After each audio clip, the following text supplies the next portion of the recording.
Hello everyone, this is সোহাগ। কি অবস্থা সবাই, কেমন আছেন সবাই? এটা হচ্ছে আগে আমার নিউ ব্লগ।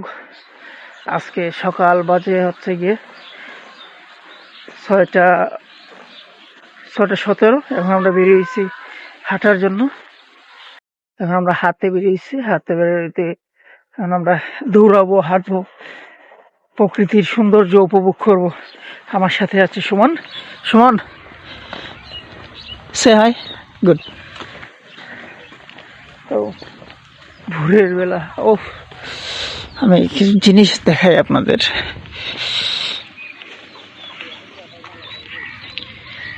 কৃষকেরা মাঠে ইয়ের জন্য, ক্ষেত রোপণের জন্য কাজ করতেছে। খুব সুন্দর একটা ইয়ে হচ্ছে মহিলাগুলো যে রোড, মানুষ সকালবেলা হাঁটতে বেরিয়েছে। আপনারা দেখতে পাচ্ছেন আমাদের দিলের হাওরের বৈচিত্র্যময়, এত পরিমাণ সুন্দর। আগে ছিল শাপলা ফুল, এখন আছে ক্ষেত, মানুষ ক্ষেত করতেছে, মানুষ জ্বালা রুয়াইছে, জ্বালা। আচ্ছা, আমি একটু দেখাই আপনাদের। দেখেন পাখির কলরব সকালের, এত সুন্দর মনোরম দৃশ্য। আমি বাংলার মাটিতে জন্মিয়েছি, আমি গর্ব করে বলতে পারি এটা আমার দেশ, আমার গ্রাম, আমার শহর। এত সুন্দর মিষ্টি শহর, মিষ্টি ইয়ে আমি কোথায় গেলে পাবো? আমি লন্ডন গেলে কি পাইতাম বলেন আপনি? আমেরিকা গেলে কি পাইতাম? না, কিন্তু আমি এখানে পাইছি।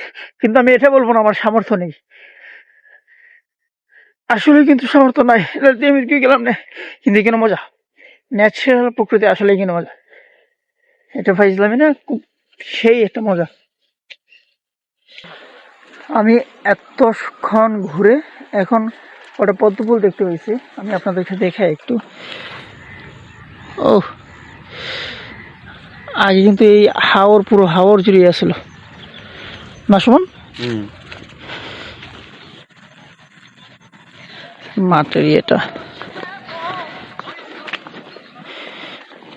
বোনাস এত সুন্দর। আমার এই জায়গায় হাঁটতে হাউ ইজ ফিলিং, যখন মনে করবেন যে এই চাকাটা আপনার উপর দিয়ে উঠে যাবে, এরকম ফিলিংটা কেমন হবে? তোমার ফিলিং কিরকম হবে? এখানে জীবন শেষ, জীবন শুরু। এটাকে জীবন শুরু বলা হয় না, শেষ বলা হয়। এটা উঠে গেলে তুই শেষ।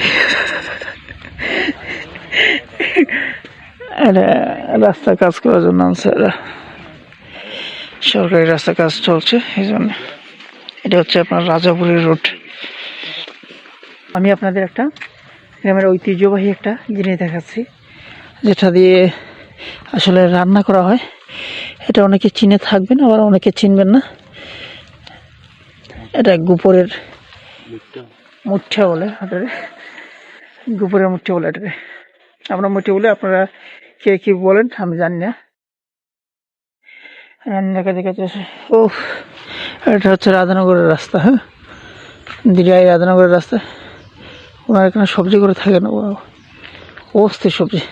সূর্য কিন্তু অস্থির, ফিলে আইতেছে আলাদা। আমরা বাঙালিরা এমন একটা জিনিসের সাথে সব থেকে বেশি সুপরিচিত, যেটা আমরা অনেকের কে দিয়ে থাকি এবং অনেকে উপহার হিসেবে পেয়ে থাকি।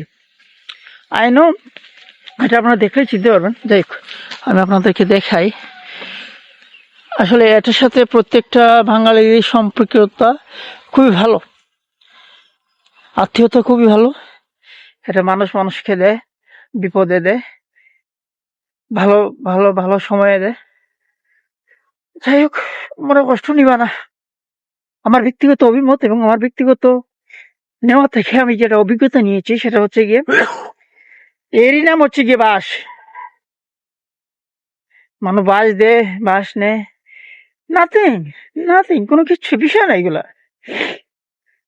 কিন্তু বাঙালি জানে কারে কেমনে বাঁশ দেওয়া লাগে, তো বলে বাঁশ ঝাড়ু নিয়ে দিলা কি বাবা। আমরা মালিক ছাড়া বাস দেই না। হ্যাঁ, আমরা মালিক ছাড়া বাস দেই না। মালিকের বাস দিতে। এখন সূর্য মামা উঠে গেছে। আর একটা জিনিস দেখে দিই, আমাদের এই জায়গায় আগুন্যা ধান, যেটা আগুন্যা ধান বলে, আগুন্যা ধান অবশ্য কাটার উপযুক্ত হয়ে গেছে, এখন মানুষ কেটে ফেলতেছে অনেকের। খুব সুন্দর। ফাইনালি ফাইনালি ফাইনালি ফাইনালি আচ্ছা, আপনারা গ্যাস করেন তো, যারা যারা আমার এই ভিডিওটা দেখবেন বা আমাকে চিনেন যারা, তারা গ্যাস করেন তো আমি কোন জায়গায় আছেন। যদি আমি বলে দিব এখন কোন জায়গায় আছি, তারপর আপনার একটু ফার্স্ট কমেন্ট লিঙ্কে বলে দেন কোন জায়গায় আছে আমি। ফাইনালি আমি এসে গেছি আপনার রাঙ্গামাটিতে। দেখেন, রাঙ্গামাটি বলতে কিন্তু আপনার চট্টগ্রাম রাঙ্গামাটি না, এই জায়গায় হচ্ছে কি আপনার আমাদের দিরাই এলাকার একটা রাঙ্গামাটি আছে। এই জায়গায় আমি অন্যদিন আমরা দৌলুটের দিকে হাঁটতে যাই, আজকে এদিকে আসছে হাঁটার জন্য। আর এইদিকে এসে তো আমি পুরা একেবারে অবস্থা বেহাল। কারণ কি, আমি এই জায়গায় রাস্তা থেকে মানুষ চলাচল করে কিভাবে, এত পরিমাণ বাজে রাস্তা। আমি আমি রাস্তাগুলো আপনাদেরকে দেখাচ্ছি। এই হচ্ছে গিয়ে আপনার সর্বমঙ্গলের রাস্তার বেহাল দশা। আমি যদি আপনাদেরকে দেখাই, দেখেন অবস্থা। শুধু যদি একটা জায়গা বুঝতাম তাহলে ঠিক আছে। পুরো রাস্তা এমন, আমি এখান থেকে সকালবেলা আপনার সর্বমঙ্গলে গেছিলাম, সর্বমঙ্গল থেকে যখন আবার দিয়ে আসছি, পুরোটা রাস্তা এমন, কোনো রাস্তাই বাকি নেই। মানুষ চলাচল করে কিভাবে। প্রশাসনের দৃষ্টি আকর্ষণ করছে এই এলাকাটা একটু দেখার জন্য। যদি ভিডিওটা ভাইরাল হয়, অবশ্যই আমার জোর দাবি যে এই জিনিসটা আপনারা একটু দেখে দিবেন। এটা দিরাই সর্বমঙ্গল, সুনামগঞ্জ জেলা, সিলেট বিভাগে। আর দেখেন কি অবস্থা,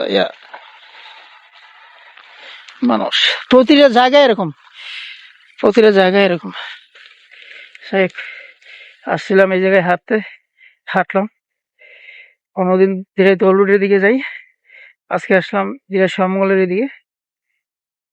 আপনার হচ্ছে গিয়ে দিরাই, রান্নানগর, তারপর সুকননগর, রাঙ্গামাটি, দেন সর্বমঙ্গল।